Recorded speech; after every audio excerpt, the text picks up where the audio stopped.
Okay, being 5:30 p.m. Recording in progress. December 10th, 2025, I'll call to order the Town of Bourne Board of Health meeting. The meeting will also be televised on Zoom.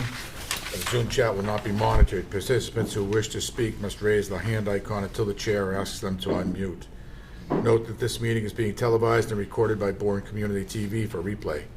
If anyone in the audience is also recording or videotaping, they need to acknowledge such at this time. All items within the meeting agenda are subject to deliberation and votes by the Board of Health. Is anybody recording? No, thank you. So, agenda item number 1, attendance. DJ Ellis. Here. Dusty Meyer. Here. Margaret Reale. Here. Miguel Prieto. Here. Okay, Bob Collette here. Okay, thank you. Agenda item number 2, 15 Maple Street, Bracken Engineering, on behalf of owner applicant Douglas Carver and Renee Bithell, requesting relief from 310 CMR 15, Title 5 in the Bourne Board of Health 150-foot setback regulation for the installation of an innovative alternative sewage system disposal system. Variances requested include a 7-foot local upgrade, approval from waiver from full compliance for a 3-foot setback from a property line on Maple Street to a proposed soil absorption system. A 1.6-foot local upgrade approval waiver from full compliance for 4-foot 6-inch depth of cover over a soil absorption system. A 3-foot local upgrade approval waiver from full compliance for a 7-foot setback from a garage slab to a proposed soil absorption system. A 9-foot local upgrade approval waiver from full compliance for an 11-foot setback from a foundation wall to a proposed soil absorption system. A 22-foot local upgrade approval waiver from full compliance for a 28-foot setback from a coastal bank to a proposed soil absorption system. A 65-foot local variance is requested from the Bourne Board of Health regulations for an 85-foot setback from Queen Sewell Pond to a proposed soil absorption system. And a 67-foot local variance is requested from the Bourne Board of Health regulations for an 83-foot setback from a proposed soil absorption system to an online bank. Hi, good evening, everyone. Robert DeWar here with Bracken Engineering, also joined by Lucas Amato from Bracken as well. You'll probably be seeing a lot more of him in the future. But we're here tonight for a septic repair at 15 Maple Street, again on behalf of the previous owner and applicant Mark Mischke and the new owners Doug Carver and Renee Bithell. We have a failed existing system here. It was failed by a Title V inspection due to hydraulic failure back in September. So as part of a real estate transaction, Mark was responsible for upgrading to a new Title V compliance system. It's a very tight lot. It's about 12,000 square feet, but we do have some resource areas. It's right on Queen Sewell Pond, and associated with the pond is an inland bank. It also falls within AE flood zone elevation 15, so there's some slopes on the lot that also constitute coastal banks as well. The entire property is inside, the 100-foot buffers to any of these resource areas. So options were limited. We tried placing the proposed system as far away from the resource areas as we could and as high in the property as we could to maximize groundwater separation. Because of the proximity of the system, we are within 150 feet to the inland bank as well as Queen Sewell Pond, so we did go with a Presby system to satisfy the pressure dosing requirements. And we've also provided a microfast 0.5 unit for additional treatment as well. There are, as just listed by Bob, quite a few variances we're requesting. So we had to push the system close to the property line to Maple Street. So we're requesting a 7-foot variance here. We're only 3 feet from Maple Street. We're only a 9-foot variance to the foundation for an 11-foot setback to the foundation. Similarly, we have a request for, to the garage? 3 foot. So we're 7 feet to the garage, and we're 85 feet from Queen Sewell Pond. The edge of water is located by our survey on October 21st, and we're 83 feet to the inland bank. So I feel that this is the best upgrade within the confines of the lot, but we do need approval from the board. So with that, open up to any questions we have. Sure. Thanks, Rob. Any questions from the board? I do have one. Any of these referred in the drawing plantings? Are they going to be in the way? Are they being removed as part of the installation? Are they a threat to the fouling of the system? Plantings? No, it's basically existing lawn area right now. Okay. And it's just gonna remain that. Yeah. Okay, it shows a couple of trees and bushes out front there, just making sure they weren't going to infringe on the design. Okay. Yep. And I should clarify too that this has gone before the Conservation Commission. Okay. It was granted a negative determination on an RDA back on November 20th. So, The other thing, are you gonna install a vapor barrier between, I guess this would be considered the western side of the system? between Towards the street? between the system and the Right, where you foundation. only have a 3-foot offset there. There wasn't a plan between the street and between the system and the property line. There was not planned to be a impervious barrier, but if that's something that you would like to see, that certainly we can look at that. Wow. There likely would be one between the system and the foundation wall. Correct. Yeah. That's up to Katie. Does the microfast system or the IA system, does that usually help so that you don't have to use the barrier? No, the system, the microfast just provides additional treatment for it, but we'll still put that barrier just to promote downward infiltration of the effluent rather than seeping, laterally towards the foundation wall.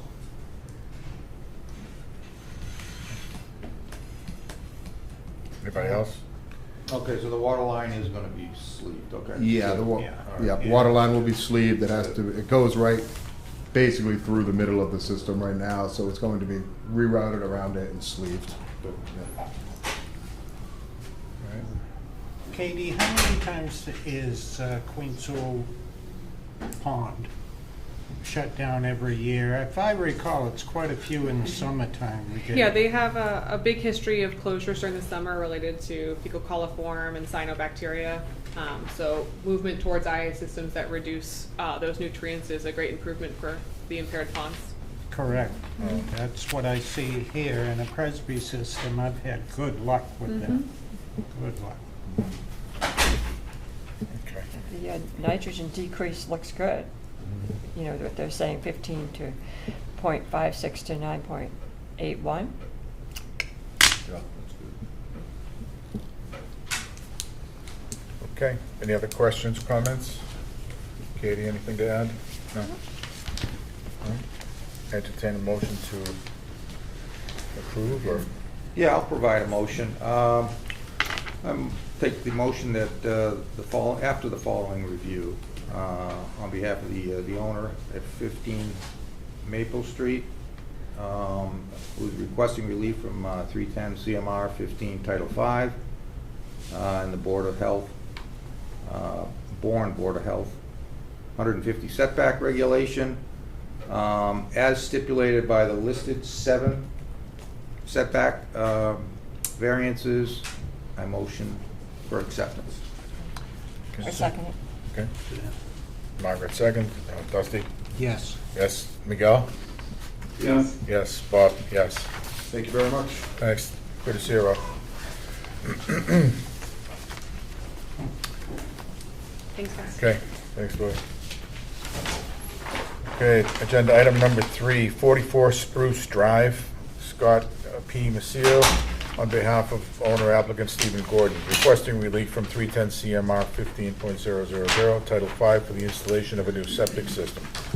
Variances requested include a 4-foot 8-inch setback reduction of the proposed SAS to the property line, a 12-foot 3-inch reduction setback, a reduction from the proposed SAS to the foundation wall, a 4-foot 9-inch setback reduction from the proposed tank to the property line, 3-foot 3-inch setback reduction from the proposed tank to foundation wall, a 5-foot 5-inch setback reduction from the proposed SAS to the water supply line, and a 7-foot 2-inch setback reduction from the proposed septic tank to the water supply line. Scott? Good evening. Thank you. Again, for the record, Scott Michelli. I'm an engineer representing the property owner, Steve Gordon. So this is an existing 3-bedroom home. The owner has applied to the building department to put an ADU unit inside the existing footprint of the home, but not change the bedroom count. So right now, it's a ranch home with 3 bedrooms on the first floor. They want to renovate, add a second floor, keep 2 bedrooms on the first floor, put 1 bedroom on the second floor. Right now, the existing septic system is probably predates the 95 code change. It's undersized even for an existing 3-bedroom home. The existing septic tank is 1,000 gallons. It's underneath the deck. And it also is not compliant with today's regs because it doesn't have 5 feet of separation to groundwater from the bottom of the 6-foot leaching pit. So we provided in the packet the percentage changes to the bedrooms. The bedroom square footage is increasing by 8.1%. The non-bedroom space is going up by 54.3%, which kind of makes sense when you think about adding an ADU. You're actually increasing more of the livable space because you got to give the ADU kind of its own living room, its own laundry area, and its own like kitchen. And then so the total percentage increase of the property or the home is 38.6. The proposed system, because of the tight constraints in the backyard where the existing system is now, we're proposing to move the septic to the front yard. The new system will consist of a 1,500-gallon 2-compartment septic tank because of the ADU requires that, a D-box, and 3 500-gallon precast chambers. All H20 because they're in the front yard is proposed. Separation of groundwater will be 5 feet. We are showing a impervious barrier along the edge of part of the system, and that's because this home is actually part of it has a full basement, and part of it's a crawl space.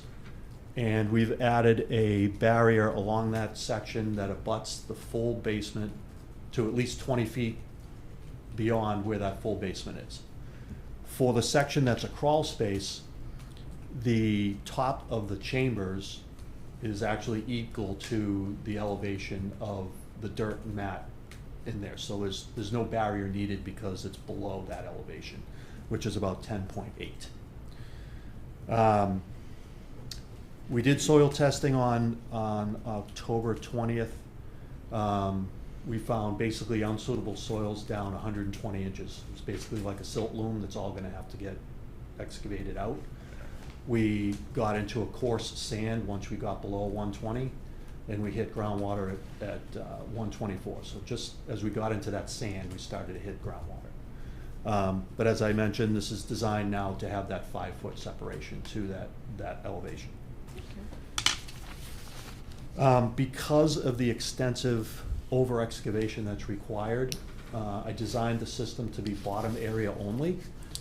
No sidewall credit taken, just because of that 5-foot over-excavation would have compromised that foundation. So we kept that footprint to the stone size of the footprint, and we're just gonna go straight down.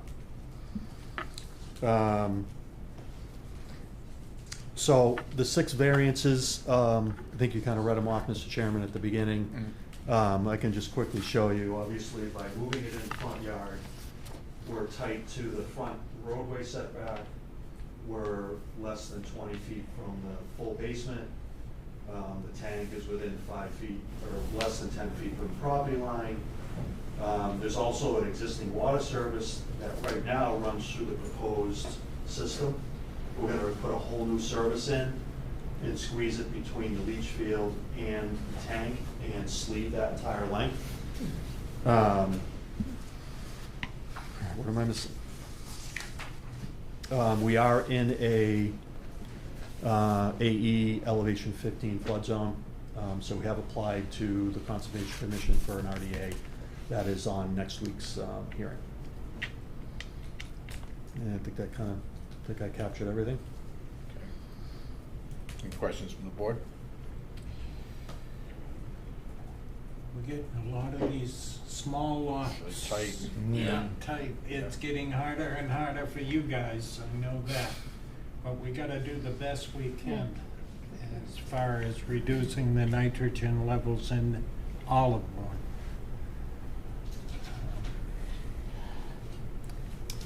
I think my question is gonna be similar to the previous one. The trees, are those going to be part of a removal as part of this process? Because they are close to, Those have to be removed. that's right. Both trees in the front have to be removed. They're too close to the leach field. Those Yeah. roots are gonna intrude on that. Right. Okay. I have a question, but it's just for my own information. It's not, everything looks good to me here. ADU. In the old days, every now and then people would, raise up, just like what is happening here, then put a second floor. Was that considered an ADU? To add a second floor to a ranch? Because I looked at this and I don't see like a kitchen. They have a kitchenette inside of the bedroom area. There is a Okay, that's, a I was cooking wondering unit, about that, because cooling I'm unit, looking and a at it and saying, I washing don't unit. see, in other words, I was looking, what's the definition of an ADU? I was expecting to see a Yeah. kitchen. So an accessory dwelling unit has to have the basic necessities for Yeah, living. for So it to be a sleeping, separate living bathroom, area. and then cooking. The cooking facilities have to have at least a way to cook, a way to clean, and a way to keep cool. Okay, Yeah. all right, that's all, so it does have it there, I just didn't notice it Yeah. on I the mean, plans. when you think about it this way, the only impact that the ADU has on that plan is the 2-compartment tank. If this Yeah, was just right. if this was just a failed system, I'd be back here with the same exact design, but it wouldn't have the 2-compartment tank. Right. The ADU is, the only thing is that it Because triggers that. Right, because it hasn't added another bedroom.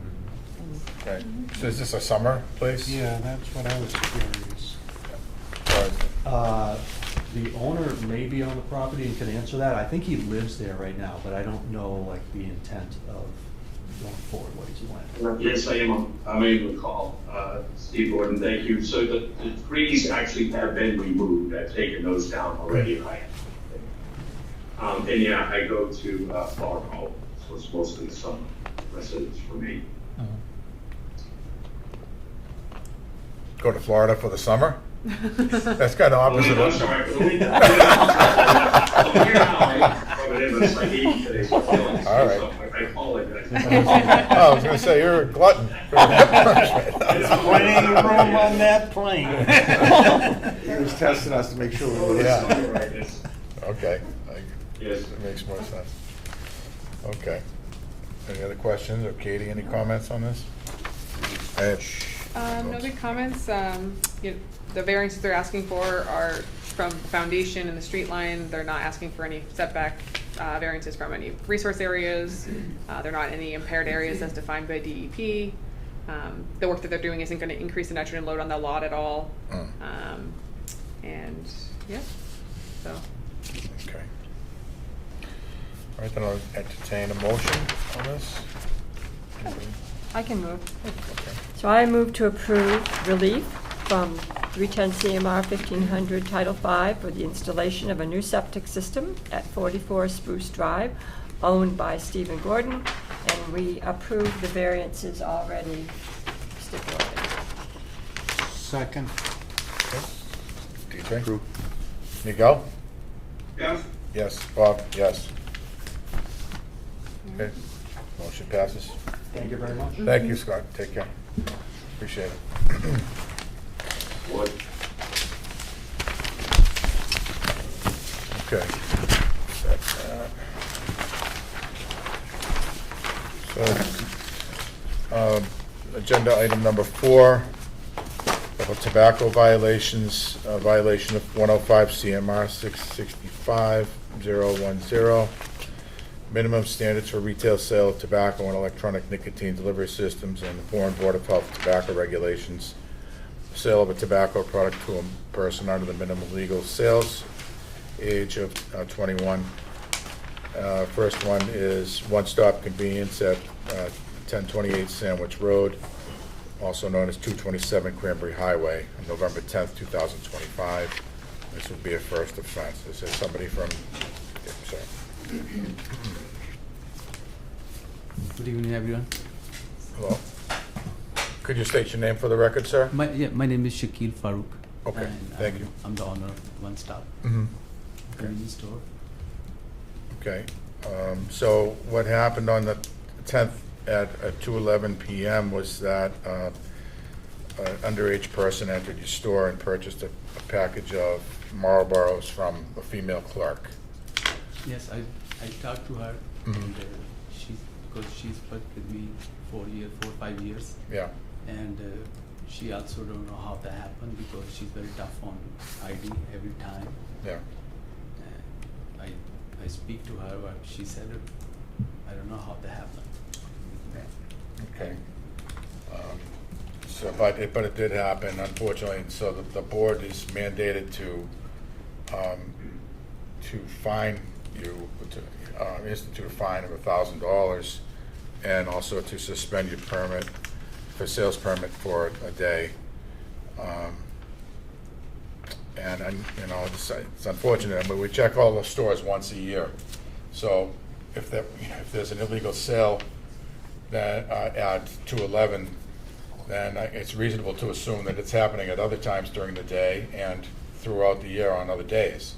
So we just really try to encourage retailers to be as vigilant as possible about asking ID of everybody who comes through the door that doesn't look like me with the gray hair, and you know, but anybody who really appears to be maybe 40 and under would be a wise policy for you to employ, and that way you can't make any mistakes. And sometimes people overlook things, or they're busy or what have you, but this always has to be at the forefront of your mind when you're dealing with age-restricted products. We try very work hard for over there. Yeah. We have a few IDs for every summers. I Mhm. think like this packet we Right. have the liquor for the cigarette, and I mean I get it. that's a mistake for we slip, you know. Right, no, I know.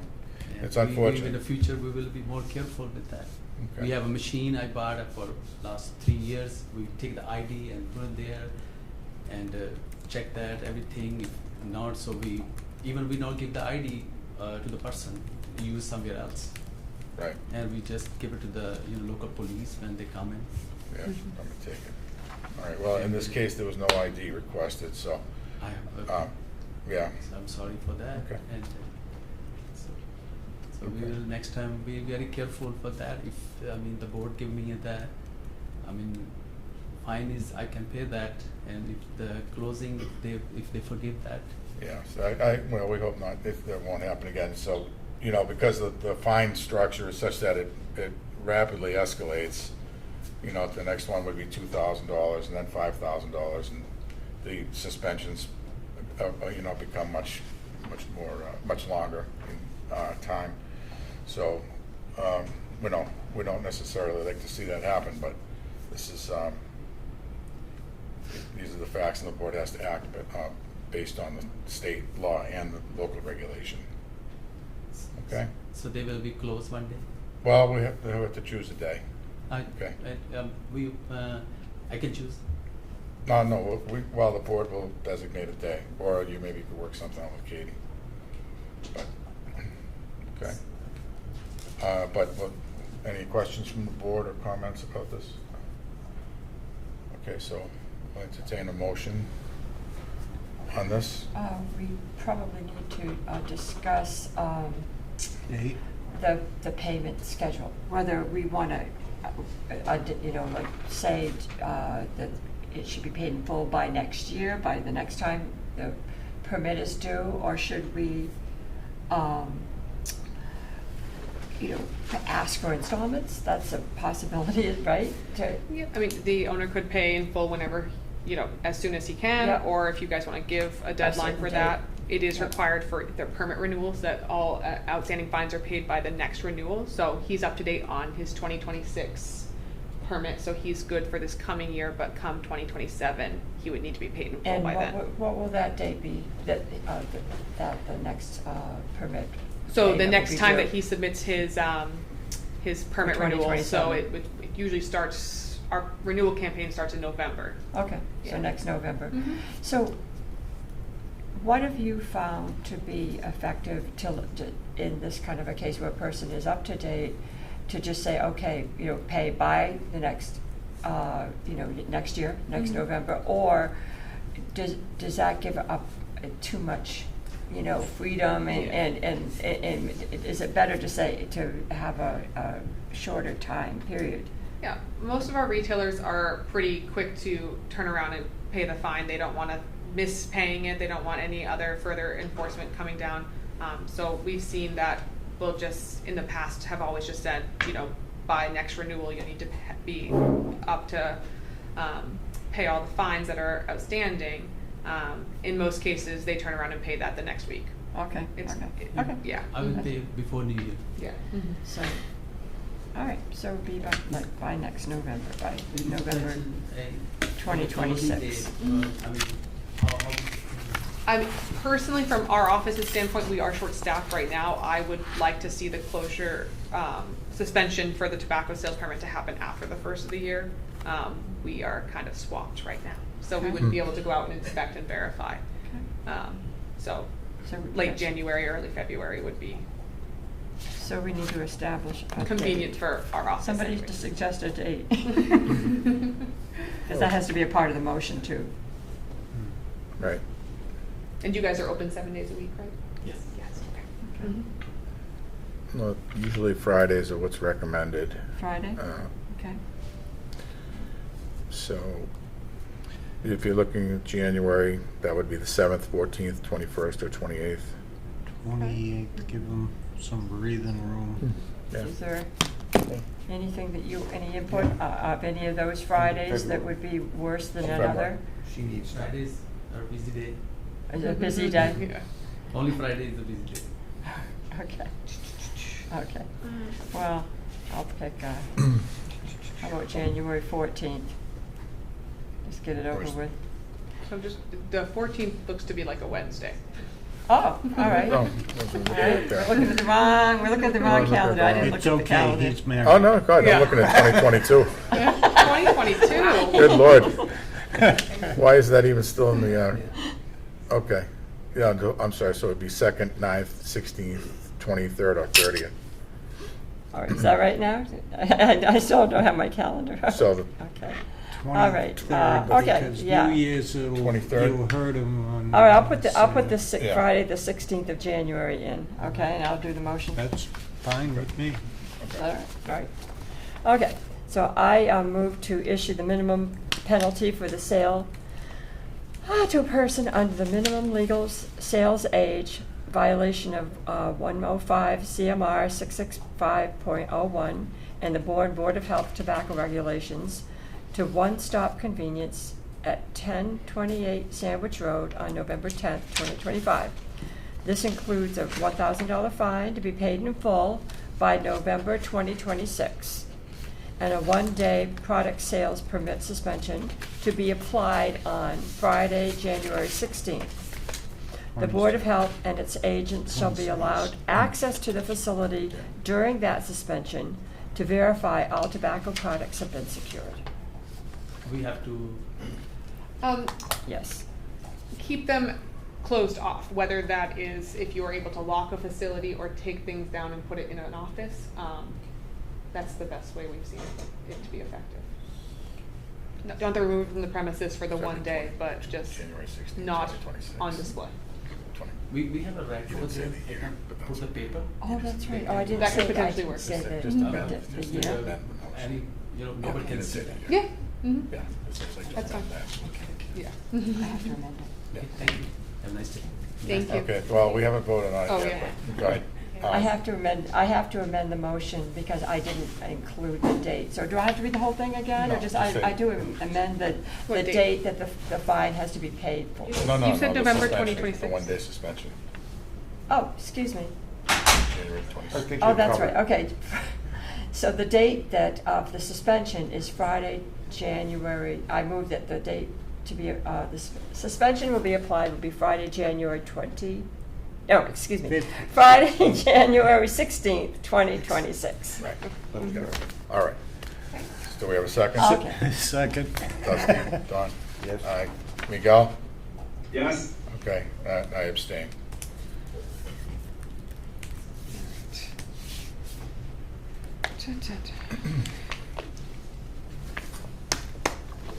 Okay, the next tobacco violation is from the Mobile at 2 Head of the Bay Road. And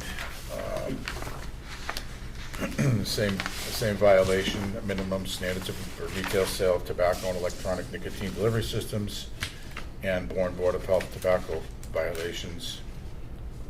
I'm sorry, regulation violation. Sale of a tobacco product to a person under the minimum legal sales age, in this case, 18-year-old male.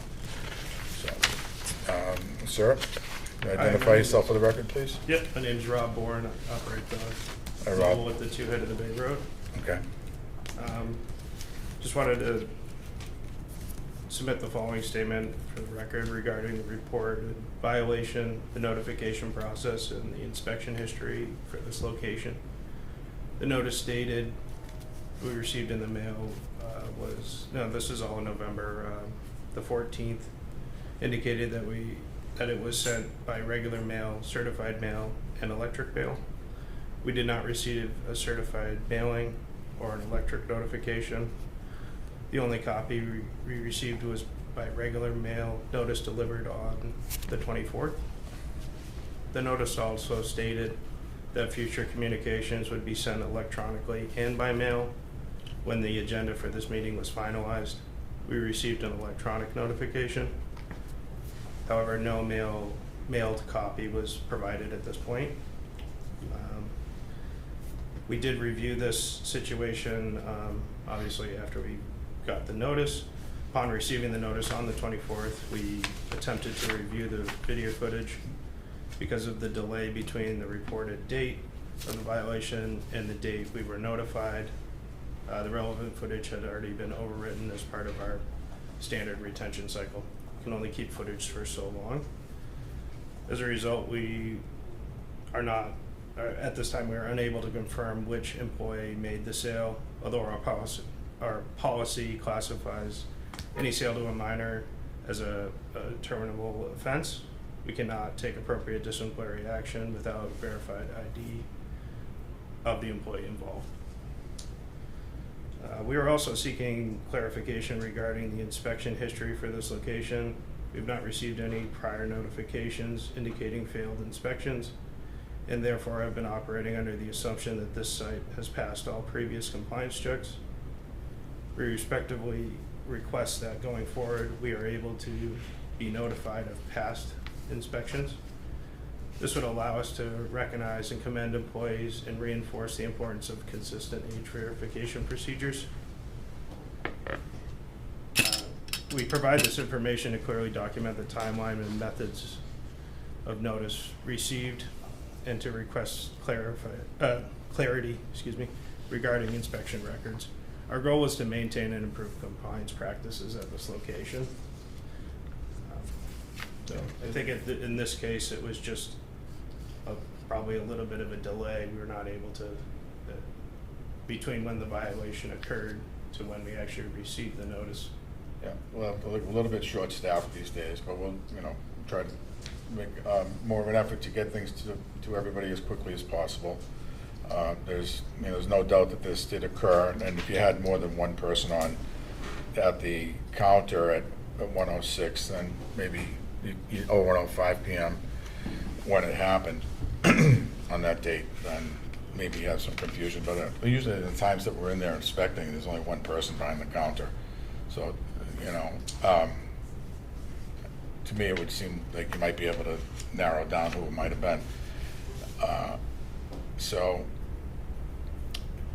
I just for clarification. Yeah. Because when the Board of Health comes in, weights and measures come in, I mean, we're pretty Yeah. familiar with Right. these processes. For instance, when you have a regular Board of Health person coming in to check the facilities for sanitizer, food temps and stuff, usually you get a report when they leave. And if there is any violations, it's clearly stated on the report. If you pass, Yeah. you get the same carbon copy. Well- Weights and measures is kind of the same thing. yeah, They don't really leave the site until they give you a report whether you pass or fail. Now, if you fail, there's steps and stuff that you have to do. Obviously, this is one of the steps that we're doing now, right? right, Board of Health, if your water temperature's off, they tell you, okay, you got 7 days, 10 days, whatever to fix it, and there's always kind of a follow-up. But if you pass, we're all good, and it's kind of transparent.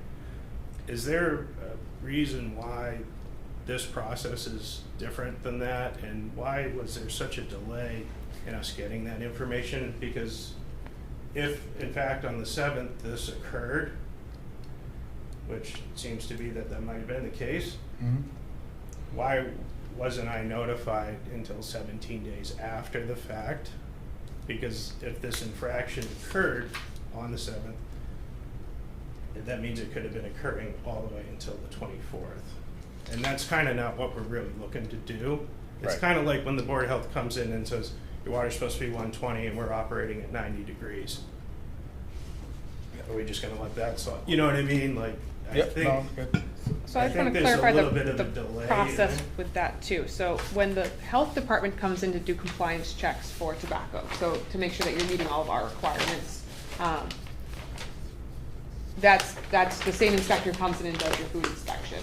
And they're there, and when he gets back to the office, he signs off on the inspection report and will note in the comment on that permit that whoever, submits those permit applications is attached to, anything that was found out of compliance.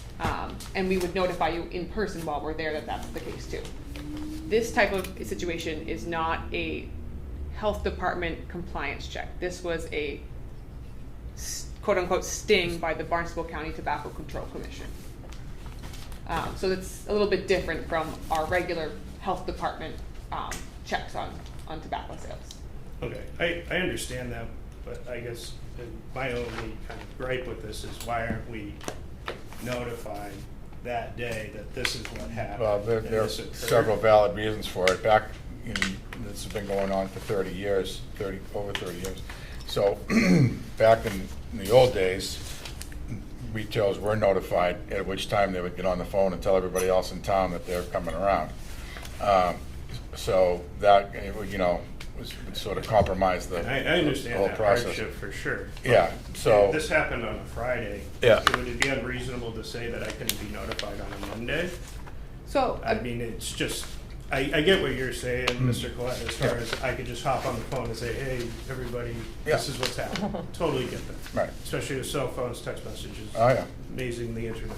Yeah, But 17 days later, it makes it really difficult for me to, one, assess this with my staff, and two, if we're doing wrong in the community, I want to change that right away. And this makes it really difficult to do it the way it's set up. no, And now if I have a weights and measures inspection and one of my pumps is off or the scale's off, he writes me up that day, and the scale goes away and that pump gets shut down because that's the same thing. It's a disservice to the community if the scale isn't ringing up right, or the, Yeah. such and such is out of line.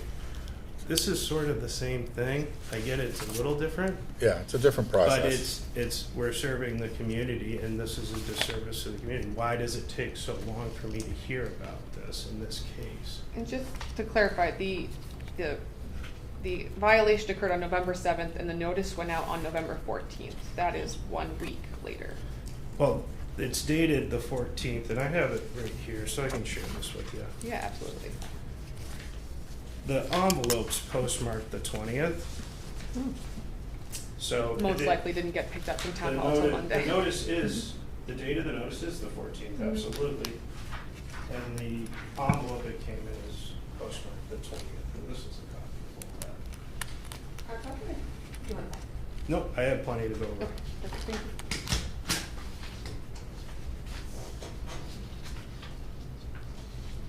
And on the bottom of that notice, it does say pretty, it's small. That it But went it via email. said sent via regular certified and electric mail. Well, this went just regular mail. And in the verbiage here, and it's highlighted on that copy, says, tells me that it's gonna happen, this meeting's gonna happen today. When the agenda is finalized, it will be forwarded to you via regular mail and electronic mail. It only came electronic mail. That is the quickest way to get it to you, absolutely, I for this understand, notice. but it's the process. That's what it I can't says. say that the mail hasn't gotten to you yet. That's the only thing. No, I'm Yeah. just, and I'm not trying to nitpick on everything, but this is kind of what it says, and this is the information I'm provided with. Right. So this is what I need to go with, right? Yeah. Or is there another form that I should be looking at? Because this is what came. Okay, well, maybe we could get a email out to violators when they, on the day or within 24 hours after you're notified. So that's typically what we do. I'm just Yeah. gonna try and find out what email it went to. If I can find what we have on file. Yeah.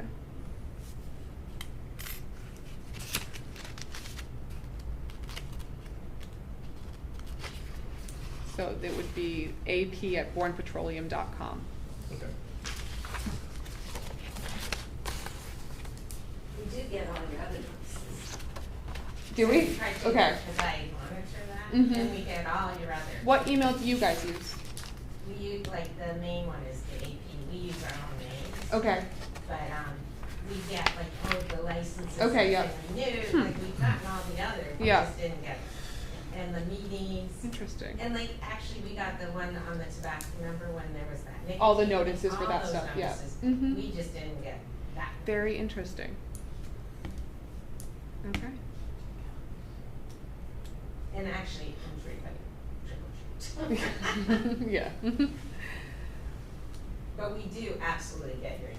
Okay, good. I just want to make sure that you weren't Yeah. missing out on I anything know that we were there's sending you. Yeah. Times Mhm. when, especially with the chains, sometimes communications go directly to headquarters.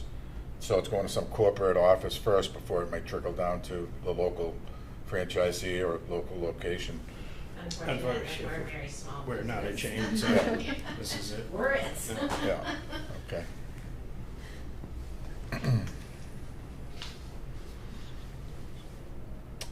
Is there any other questions or anything, or comments from the board, or? No, just, he's gotta make sure all employees are better trained. You've had a good track record, I'll say that much, for no offenses. So we can't fault you on that. But still, we've been finding on all these items around town, help. They're not properly trained or retrained.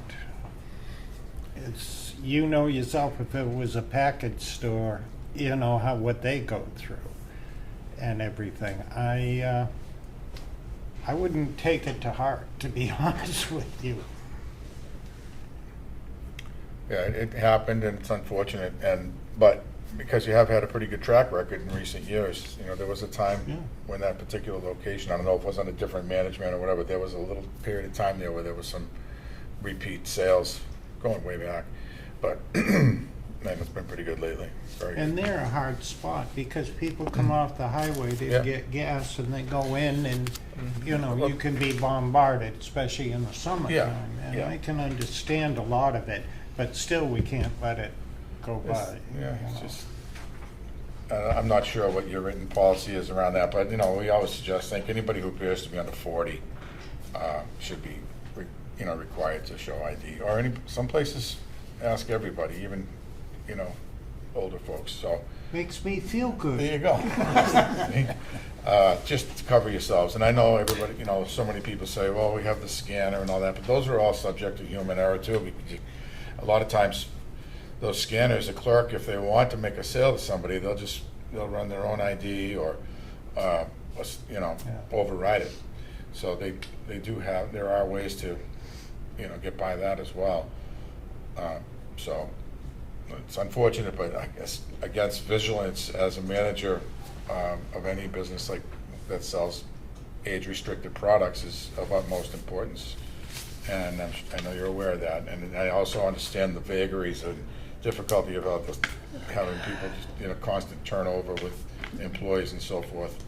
But we do get sometimes too, this person's been working for us for 10 years, they've never really had any problems, and boom, you have a bad day, or you make one judgment, one mistake.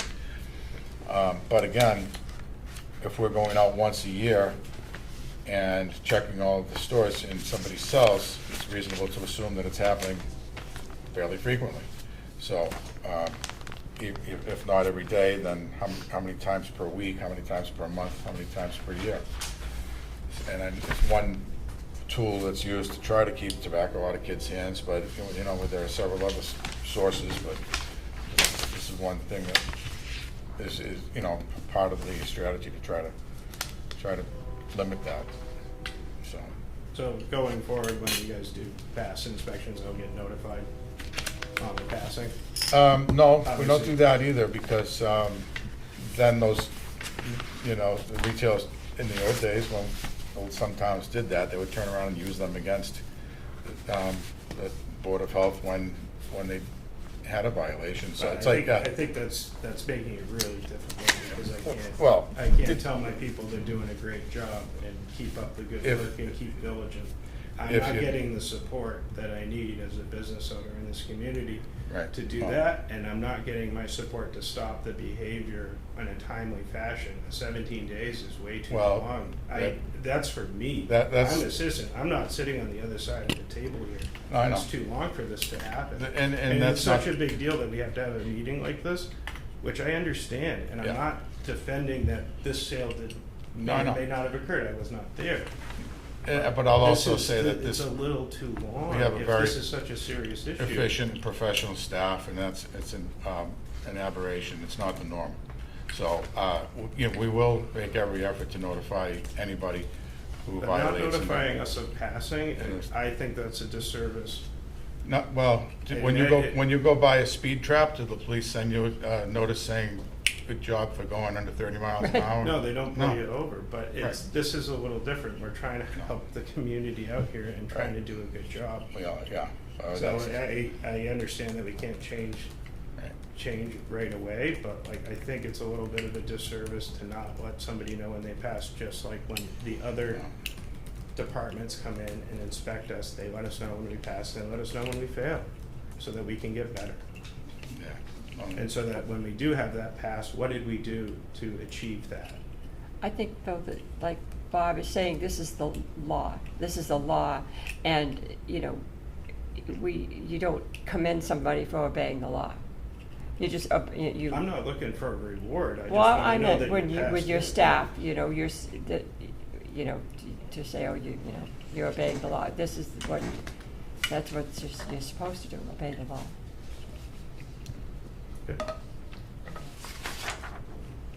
I'm sure we won't have to have this discussion again, so. I certainly hope not. Yeah, okay.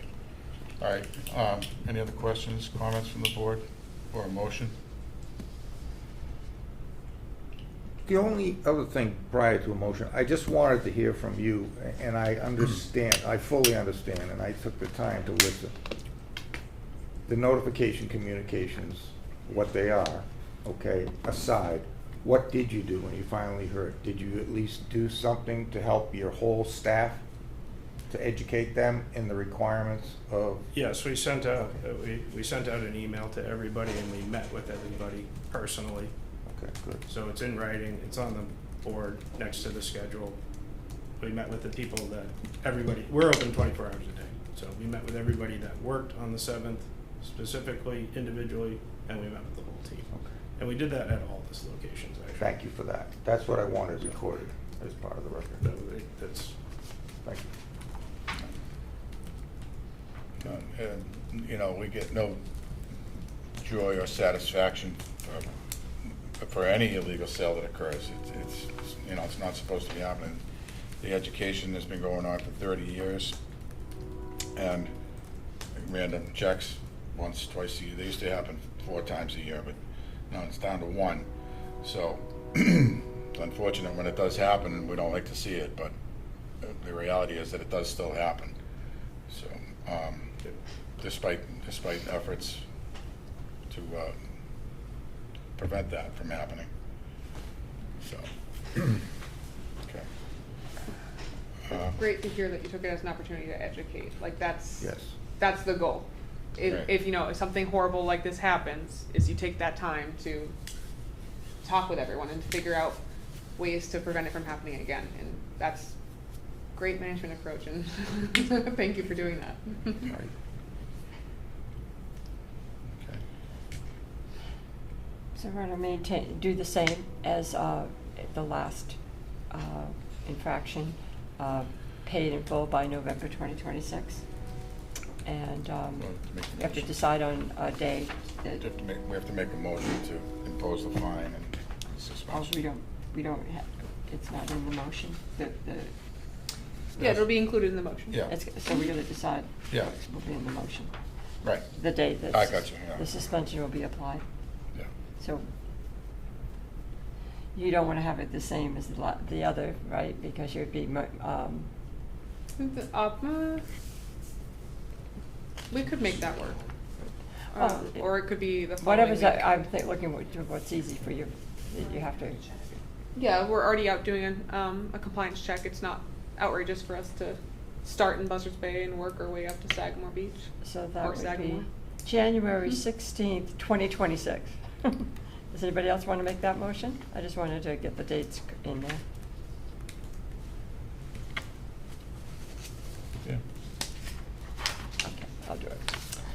So I move to issue the minimum penalty for the sale to a person under the minimum legal sales age, violation of 105 CMR 665.01A, and Bourne Board of Health tobacco regulations to Bourne Bridge Mobile, 2 Head of the Bay Road, on November 7th, 2025. This includes a $1,000 fine to be paid in full by November 2026, and a 1-day tobacco product sales permit suspension to be applied on January 16th, 2026. The Board of Health and its agents shall be allowed access to the facility during that suspension to verify all tobacco products have been secured. I second that. There you go. Don? Yes. Trustee? Yes. And I'll abstain. And thank you for taking those Thank motions you. to train your employees. That is recognized. Thank you for your time. Thank you. Okay.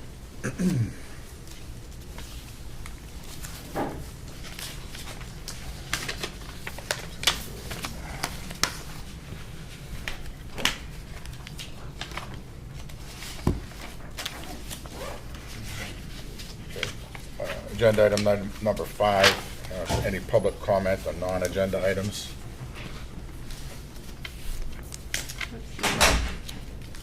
Okay, hearing none, we'll move on to agenda item number 6. Comments from the board regarding future agenda items. At this I have a time. few comments. Sure, go right ahead and go. My main question, after we did the visit at the testing site, how come and based on what we saw and having this technology being non-mature and extremely expensive, how come we're still requiring it from our neighbors? I thought the town applied for a waiver, so I'm just a little confused. Since that visit, I'm a little bit more troubled that we're requiring these alternative systems on people that are just not gonna be able to afford all of this.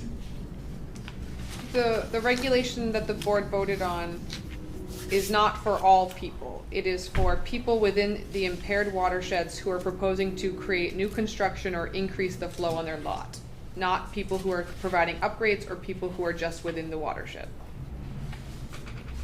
So it's to prevent any increases of flow that would put any watershed permit that the town takes on a backslide, causing more people to have to upgrade later on.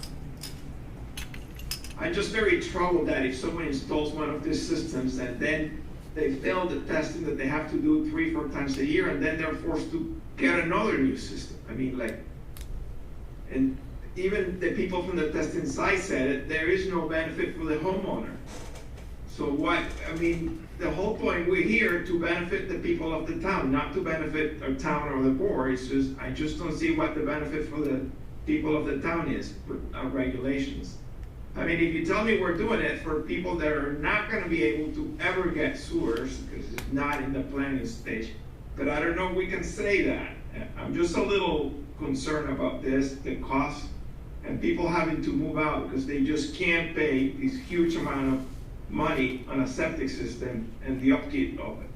So I guess that's the point of the new construction and increase of flow, is it's not forcing anyone to move out, it is putting the onus on people who are actively adding to the nitrogen loading, not just living here. They are choosing to increase flow or build a new construction lot in a area that is impaired. Sensitive, nitrogen sensitive. So it's by doing that, the town is taking on a step that will hopefully prevent requiring those everyday regular people from having to leave, because now we are going to require best available natural resource technology in areas that won't be sewered because of the increased load that has happened with new construction and increases of flow. It is a preventative measure to hopefully. That sounds good on paper. You have it on the minutes we're going to vote on, but you know, we had mentioned that if there's a storm, there's damage, and you have to rebuild, then you're forced to do this. Not necessarily. There is a clause within that regulation that allows the Board of Health to have a variance for hardship. I mean, again, I just want to put it on the record that I'm concerned that we're forcing a technology that is not mature, is very costly on our own neighbors, and I just don't see what the benefit is. Well, if we don't do something, we'll lose the whole ecology along the shoreline. And it's very important to the people. We are doing something. I thought the town was setting up the sewers. It's not that we're not doing anything. The town has no plan at this point. There is no CWMP in the works, and the watershed permitting process just started. And we have 7 years to submit that application. And the work on that won't start until after that. And if I may, is not this considered a preferred option? There's also the outside option of a tight tank, right? They can still design other means and methods, Miguel. I think you have a very valid point, but it's not a drop-dead option. They have other engineering requirements that they can choose to have an engineer meet, and that's a tight tank is one option. A tight tank is not allowed to be approved for new construction. It is not. Under Title V, correct. A tight tank is a last resort for systems that need to be replaced in areas like they can't put a regular system. Which is what I thought that meant, but. But if it's But new you're saying it can't be construction, for it's, new. yeah, Gotcha, mhm, gotcha. yeah. So it can replace an existing system Okay. in an area that is impaired and Got has groundwater separation issues that is in existence and just needs to be replaced. But if you're tearing down and rebuilding a home, or you're building on a lot that's never been developed, a tight tank can't be approved. Okay. Yeah. And I just mentioned this because I've had not one, but several patients and neighbors approach me because I'm on the Board of Health about this, and that they're very concerned. We've also, our office hasn't received any calls, but I've spoken to many installers, septic installers in the past 2 weeks who expressed concerns because people were reaching out, freaking out. And when they explained why, I think it is because of misinformation that was given in the Enterprise article about what the board's regulation was. So everyone thought that we were mandating this upgrade for everybody, and that's not the case. This is a very specific regulation that only applies to areas in impaired watersheds who are increasing flow or building a new house. Can we ask them to issue a correction? I'm working on something that if you guys want to provide any insight on, if you want to read the article that came out I did. 2 weeks ago. Yeah. And let me know any feedback you have. I'm going through my notes to kind of give some feedback on that. I would like to see a retraction or a Definitely. revision That sounds- added. That I was- don't read the That was the Enterprise. new person, right? Yeah. So I wonder if maybe get a hold of Michael or something. Yeah, it definitely caused a lot of people to panic, and yeah, The power of words. scary stuff. Yeah, I know. So, and so there's no imminent plan for sewer, sewer systems right now, Miguel. It could be 10, 20 years, who knows, So we have to take the best action when these situations arise. We have to do what's best for the environment at this moment. And that's at least, in most of these cases, minimum statewide standard and our local regulation. And then for the alternative systems, one of these was a voluntary thing tonight, right? They were doing this. Yeah, the first The one first we one? looked at Yeah. Yep. tonight reviewed the So- price-based system. Yeah, there's no real easy solution, but, we live in difficult times with the nitrogen overloading and no cheap way out, if you will, unfortunately. But we do have, for people who do need to do this, there is the septic loan program at the county, and we tell most people that are before us, and I think, it's a 20-year payback and usually at 0 to 2% interest.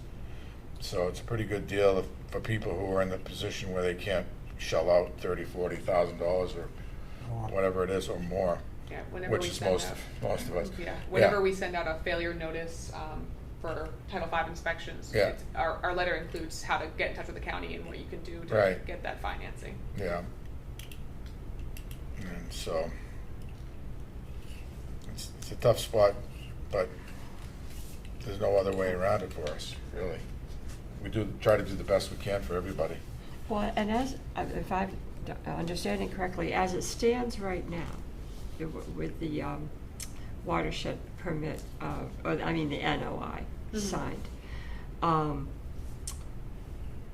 the only people who are being required, as we've already just stated, to have IA systems are those who are building a new building or adding on an increasing flow. We're not talking about, so in other words, another option, if they don't want to have to install an IA system, is not to build on. So in other words, then they don't have to get a loan. If they're already doing a big building project or an addition, then I think they're going to count the cost that they're going to have an upgraded type of system. That's the only people right now, because we already talked about the fact that people that are, have to get a new system because of some hardship, some damage to their property, that we can actually, as a board, override that so that they don't have to necessarily install an IA system. Or if something else should happen and they decide, well, then those people might be eligible for a loan if they decide they do want to go ahead with it. But we're not asking I think we've made that clear, but I just wanted to reiterate that. Yeah.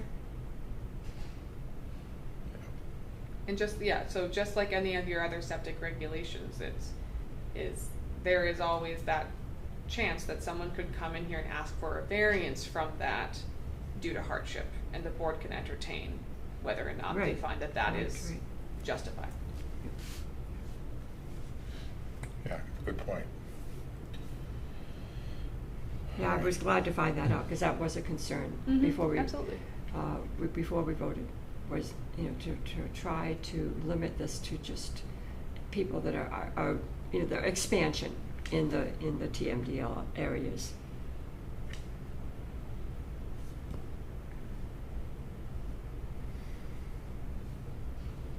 Okay, thank you. Okay. Anything else? Anybody? Okay. All right, so for the meeting. Okay, next agenda item is number 7, to approve the minutes of the previous meetings dated October 8th, October 22nd, November 12th, November 14th, and November 19th, 2025. Let's see that I have all of them. I wonder if we can vote this as a package, or do we have to take them individually? I believe there was a meeting, I was not present, so I Yeah. can't vote. Right. Right. Yeah, on October 8th, I would have to abstain as well. Okay. Okay. Well, why don't we, do you know what it was, Miguel? It would Which be, meeting it would you be were not listed at? here. He was here on the 8th of October. Okay, yeah, I guess I could just look at the attendance first. It looks like it's the 12th of November, maybe? 12th is not. Okay. Right. 22nd. So you- Alice, you were can- here. Yeah, we can- So because- Yeah, I was only 22nd. not here on the 8th. We can just rip through them. yeah. Okay. So I move to accept the minutes of October 8th, 2025. Okay, second. Anybody else? Abstain, I wasn't here. Abstain. Second. Second, Dusty. Aye. Miguel? Uh, Aye, okay. All right, October 8th is done. November 12th, is that the next one? Yeah, Do we have October, I have October 22d here. is that- October 22nd. no, I don't have a copy of the October 22nd, but It might be in the back. it might be in the back. It was added in afterwards. Oh, and then last minute. Stapled. Stapled to. Yeah, it's got a staple in it. Hmm. Anybody can move to accept. Yeah. Who's here can move, but Yeah, go ahead. What's to your right? This is. Okay, that's Dusty, okay. So, Okay. Make a I motion. was not here for this one. Make a motion to approve October 22nd, 2025, the minutes of October 22, 2025. I second it. Yes. Yes, Miguel? yes, Yes, I abstain, I was not present. Okay. I move to accept the minutes of November 12th, 2025. Second, Yes. John? Miguel? I abstain. You abstain? Okay, On and the I 12th. I approve. I move to accept the minutes for November 14th, 2025. I second. Dusty? Yes, yes. Yes. Miguel, yes. And yes, Bob, yes. Make a motion to approve the minutes of November 19th, 2025. I second it. I second. Okay, Miguel, yeah? Yes. Yes. Bob, yes. I think that's it. Okay. We'll go through those, that's good. Okay. No, so, take a I motion. make a motion to adjourn. Thank you, Miguel. Second. All in favor? All in favor? Aye. Aye. Or does it have to be roll call? Doesn't have to be roll. It has to be roll call because he's on Zoom. That's